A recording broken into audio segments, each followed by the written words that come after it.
welcome to medicine, doctors.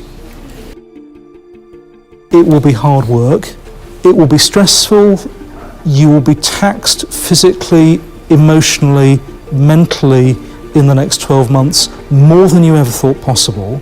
You will have patients dying in front of you. There will be times when all you want to do is just burst into tears. But you, all of you, newly minted doctors, are still held in extremely high regard. Considered the most loyal, the most competent, and the most admired members of our society. This is true, and it's something that has stayed more or less constant over time. The degree you now have, the compassion that it represents, the unique place that you have in our society as shaman, as medicine women and men, as healers, is something that's truly worth celebrating. You have the capacity to restore some of that faith, to reverse some of those tragic trends, and to reassure people who are going to depend on you. The institutions that you are going to come to represent, I think, are some of the institutions that we are going to value the most throughout the course of history when we look back generations from now.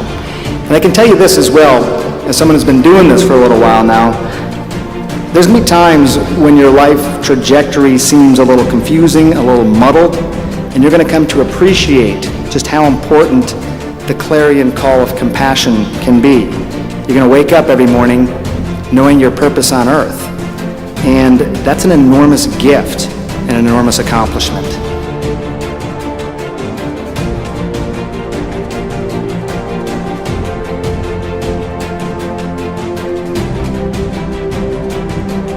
There will be times when you go home dancing, punching the air because of things that have happened. There are plenty of good times.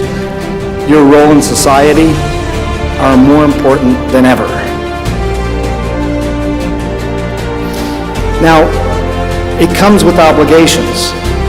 All of that comes with obligations. You have to protect the legacy of medicine.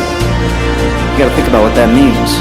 You have to continue to contribute to its growth, and most importantly, you're going to have to always respect that sacred bond between physician and patient, making sure that it stays sacred, because there's no other relationship like it in our society.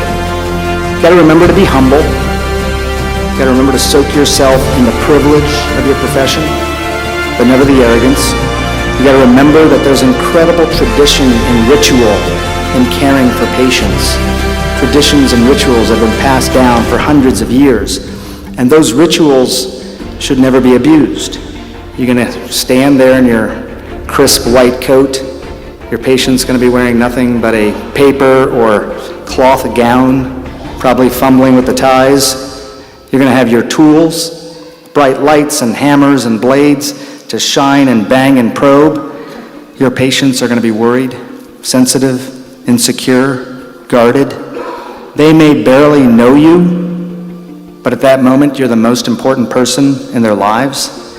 It really is the greatest privilege given by one human being to another, to care for them at their most vulnerable time, to restore them to health when their bodies have betrayed them, to take them to the brink of death if you have to, but then promise to bring them back in better condition than when you started.